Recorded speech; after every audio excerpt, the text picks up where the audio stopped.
paitsi noilla aaveilla. Joo, mä en ole ikinä kuullut se haukkua ehkä.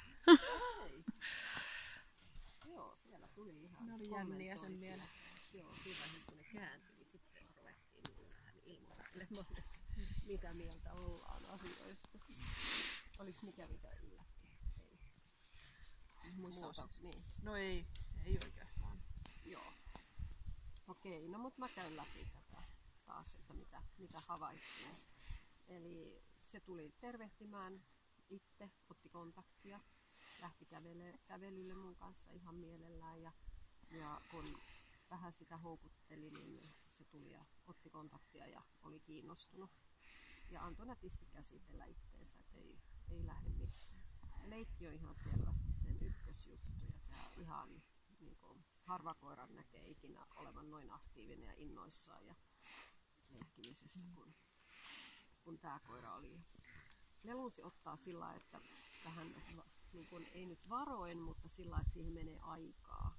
Mutta se varmaan on ihan niin kuin anatomisista syistäkin, että ei samalla lailla kuin joku toinen koira pääsee helpommin ottaa. Se joutuu niin kuin vähän, toi on iso lelu kuitenkin ja on lyhyet leuat, niin joutuu tekemään vähän töitä. Ja sitten testin ohjaajan kanssa se lähti leikkimään, piti koko ajan kiinni. Kerran se paras otettaa vähän sen. Ja piti kiinni ja taisteli ihan kunnolla siitä lelusta. Ja nytkin on ihan tuossa voittajana siellä. Ei kukaan vie. Taka-ajossa molemmilla kerroilla se lähti sinne, mutta se keskeytti sen, kun se hävisi johonkin, katosi jonnekin se viehe näköpiiristä. Aktiviteettitaso siinä, kun sä seisot sen kanssa, niin se on ihan rauhallinen. Jotain yksittäistä on, se käy kinttua nostamassa ja vähän ruopii päälle, että semmoisia yksittäisiä toimintoja, mutta ei mitään enempiä. Etäleikissä se ei ole kauhean kiinnostunut siitä avustajasta, joka siellä hyppelee, mutta siinä vaiheessa sitten, kun sieltä rupeaa kuulumaan, että leikkimään, niin sitten se lähtee sinne ja sitten mennään ihan hippulat vinkoon. Sitä ennen se oli tuolla kiviaidalla katsomassa, että mistä se löytäisi tiensä sinne missä toi lelu oli. Se muisti sen siinä vaiheessa.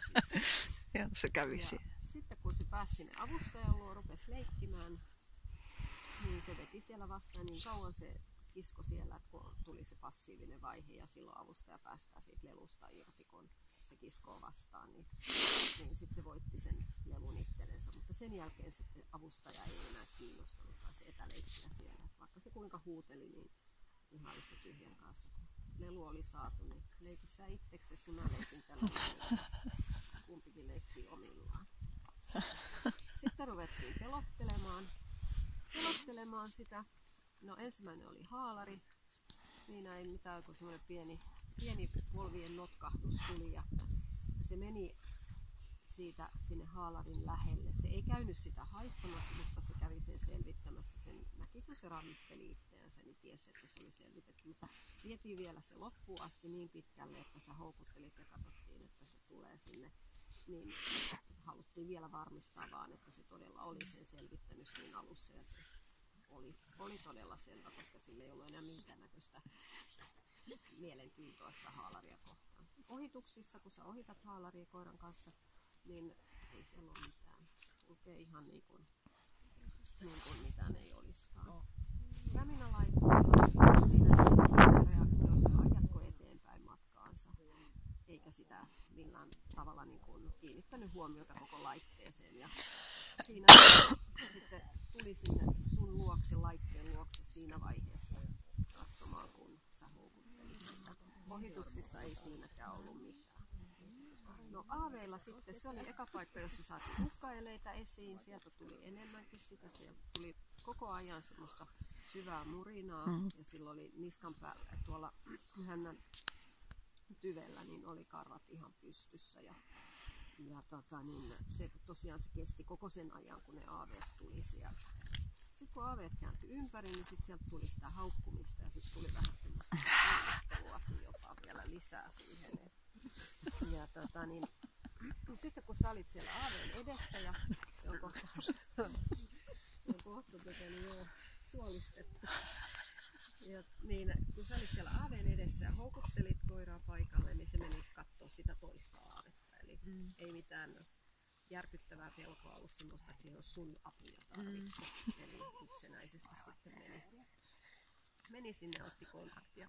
Sitten tuli tämä toinen leikki, se oli ihan yhtä innokas kuin se ensimmäinenkin leikki, jos ei vielä innokkaampikin. Eli ei ainakaan mitään pahaa kuormittumista ollut tapahtunut tässä radan aikana. Laukauksissa sen, että nyt näkyy, että se kuuli ne laukaukset, mutta ei ole mitään. Eli se on ihan erittäin sosiaalinen koira tai hyvin sosiaalinen koira. Se leikki on sille ihan oikeasti sen juttuja ja se on kova taistelemaan, kun se haluaa taistella lelusta ja leikkiä. Se osaa rauhoittua, kun pitää rauhoittua. Me ei saada sitä säikähtämään yhtään missään tilanteessa. Ainoa on aaveet, joilla vähäsen tulee jotakin, mutta siinäkään ei voi sanoa, että siellä olisi mitään ihmeempää, vaikka se siitä haluaakin pois siitä aaveiden luota. Ja niin laukauksissa ei